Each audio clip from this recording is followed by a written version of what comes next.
G'day, ZiggyD here, back with another Path of Exile video, and today I'm going to be basically answering a question that I got from one of my Twitter followers who is new to Path of Exile. He essentially asks what types of items I pick up when I'm farming or when I'm progressing, what types of things are actually valuable and worth picking up, because coming from a game like Diablo 3 or pretty much any other RPG, it's pretty hard to know what actually holds value in the Path of Exile economy, and especially because the Path of Exile economy is much more complex when things don't have obvious gold values or obvious monetary values. Things like trading and things like that, and the barter system and the vendoring system, and the way that the crafting system works in Path of Exile can make it all a bit more confusing. So today I've compiled a bit of a list of the things that I consider worth picking up and things that I'll bother to pick up when I'm playing. So the first thing on my list, and it's probably the most obvious thing that everyone knows, is currency items. I'll pick up pretty much all currency items. So here we have a bunch of different currency items, and there's a few here that I don't actually have. Pretty much all of these are worth picking up. The only ones that I don't usually pick up anymore are scrolls. Beyond a certain point, once you have enough scrolls to sort of suit your current purposes, there's really no extra value to picking up more scrolls. Like, you can trade them up a little bit, but it's not really that worth the time to take picking them up. It's like picking up single, 1 to 5 gold piles in Diablo 3 if you've come from Diablo 3. It's just really not worth the time picking those up. But every other currency is fair game. Now the next thing I'll pick up is all blue and quality flasks. Now some flasks are going to be more useful than others. Like, you might not need health and mana flasks if you're using an all diamond flask build or something like that. But if that's the case, then it's worthwhile picking up instead quality flasks, because quality flasks totaling 40% total quality can actually be traded for, they can be vended for glass blowers, baubles, which you will need quite a few of, because it's really worthwhile improving the quality of your flasks in the late game. The other reason it's worthwhile picking up just all flasks in general is any flask with the Surgeouns prefix, so it'll say Surgeons before Sacred Mana. They can vendor for Alchemy Shards, which are a reasonably valuable currency item. Whenever you get 20 Alchemy Shards, they convert into this Orb of Alchemy here, which is about a mid-level currency item, and it's kind of worth the effort, especially when we're moving into open beta and everyone really doesn't have any currency. This will be a good way to build up a few initial alchemy orbs, which can be quite rare. So the next thing on the list is skill gems. I'll pretty much pick up any skill gem that I don't already have, or that I think I'll need in my build, or possibly need for an alt. I'll also pick up all support gems, because support gems just in themselves are quite rare, and I'll especially pick up any gem with quality on it.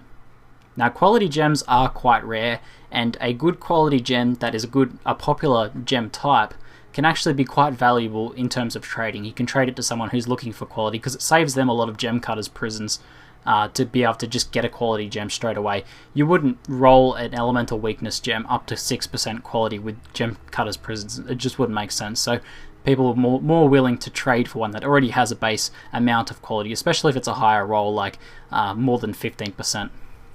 And the other reason to pick up quality gems is, even if they are fairly useless gems, like, I don't think this conversion trap gem, even though it's 14% quality, is particularly useful to anyone, except for some niche builds. It doesn't have that much trade potential.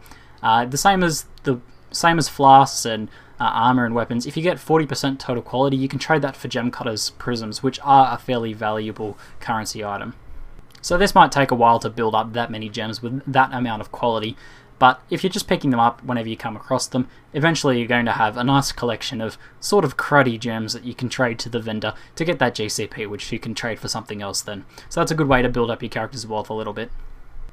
Now the next thing I want to cover is basically blue, magic level items. Essentially, the only time you're picking up blues are when you need them, when you don't have any rares available to you, and this is pretty much just in the early game. Now you notice on my entire set, I only have that one blue item now, and I should really be thinking about trading that up for an actual rare now, like either upgrading that to a rare or finding another rare. So blue armor and weapons are only something that I pick up in the early game, or if I really need them. After that, I won't bother with them at all, unless they have like really good linked sockets. And the next tier of things to pick up is obviously rare items. Rare weapons and armors and accessories like belts and jewellery and things like that. Now currently in the closed beta, I'm only picking up rares that are potentially useful for me or one of my ults or something like that. I'm not really picking up anything to trade because everything's going to be wiped soon anyway, so it's not really worth the time.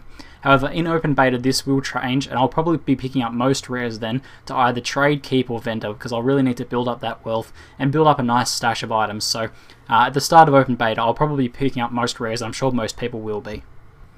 And now finally, here's a pretty interesting one, white items, because in most action RPGs, white items are essentially useless. In Diablo 2, they had some niche uses where they could be upgraded in certain ways, and people looked for specific white items as they were semi-valuable. But in other games like Diablo 3, white items are useless, and if there was a way of filtering them out and never seeing them, everyone would be happy with that. However, in Path of Exile, white items can actually be extremely valuable and even have the potential to be one of the highest value items in the game. Now the reason for this is it's all about the sockets. So we have a bunch of sockets here. Let's hit Alt and bring up my sockets here. Now 5 and 6 links sockets on either two-handed weapons or the chest piece are extremely valuable even as a white item. So if you see any 5 or 6 link items, or even 4 link items can be fairly valuable, then they're well worth picking up, especially if they're a base item type that you need.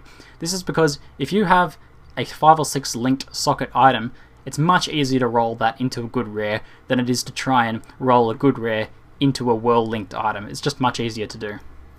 So this is why you should always be keeping an eye on the white items that drop. When they drop, next to the name is a little tiny indicator you can look out for, and you can sort of see the colours and the links and things like that. So if you see one that looks like it has a lot of sockets and it's linked, it's well worth picking that up and checking it out. So the other whites that are worth picking up are these ones here, this shield here, this is essentially a chromatic orb. So what this does is when you have an item that has 3 linked sockets that are one of each colour, so we've got green, red and blue, or even if this had 4 linked sockets and had another colour, but as long as it has that green, red, blue combination somewhere in the linkages, that will vendor for a chromatic orb. So I'll actually take that over to the vendor now just to show that. So here we can trade that for chromatic orbs. Now chromatic orbs aren't extremely rare, but they can trade up to pretty valuable currency items, which are basically used to re-roll these sockets on items, and people will try and perfect their sockets, get the exact color sockets and types of sockets and amount of sockets and things like that they need. So this is a good currency to save up and to trade up with. So in open beta, it's especially going to be worth it to pick up these chromatic orb items. So the last main categories of items I'll pick up are accessories, which includes amulets, rings, belts, and quivers. All of these items have these implicit this base stat roll, which can be quite low or quite high. The ones you're going to be focusing on obviously are the quite high ones. So this one's 29%, which has a maximum total roll of 30%, and we've got the gold ring here with 15%, which is the maximum total roll. Now all of the potential rolls for these items, this one I think ranges from 7% to 15% or something like that, can be found on the Path of Exile website. I'll try and remember to include a link in the description below. But basically it's worthwhile picking these items up every now and then because of the way that the base item level works. So although this says requires level 8 here, if I actually pick up this item and then type in item level, it'll show, there you go, item on cursor is level 48. Now if we look at one of my rings here and check out what that is, I don't actually know what item level this one is. I can't actually spell at the moment. Well, 37 there. So this ring here is probably due for an update. It's got really good rolls on it, so I'll probably be holding on to it for a while. But if this wasn't rolled so well, then it might be worth rolling a newer sapphire ring with better cold resistance, especially this one doesn't have very good cold resistance. But if I can find now, while I'm farming, a 28 to 30% cold resist ring, then it might very well be worth rolling with an alchemy orb to try and get a better rare than this one. Now what happens as the base item level increases is the range of the affixes improves, and the different types of affixes you can get also improves. So it's worthwhile updating your jewellery every like 10 levels if you can. So you can look out for these all of the time, or you can just, when you think you might need some updates, look out for these. Now you don't just pick these up as well, you can also check the vendors here. The magic vendors also sell them, so if you find any ones with good rolls in here, then you can also buy them and they're fairly cheap. So then the final item category is of course uniques. Of course I pick up uniques, who wouldn't? So that's pretty much it. Hopefully you guys have found this helpful and have a bit of an idea of the things that you feel like you want to be picking up, and have a bit of a better idea of what's actually valuable and worth picking up in the game. So if you have any questions on this sort of topic or any other topic on Path of Exile, feel free to send me a message on Twitter, on YouTube here, or just leave one in the comments below. And if I don't answer it in a video like this, I will definitely respond to you. I try to respond to 100% of the messages I get. So anyway, that's it for today.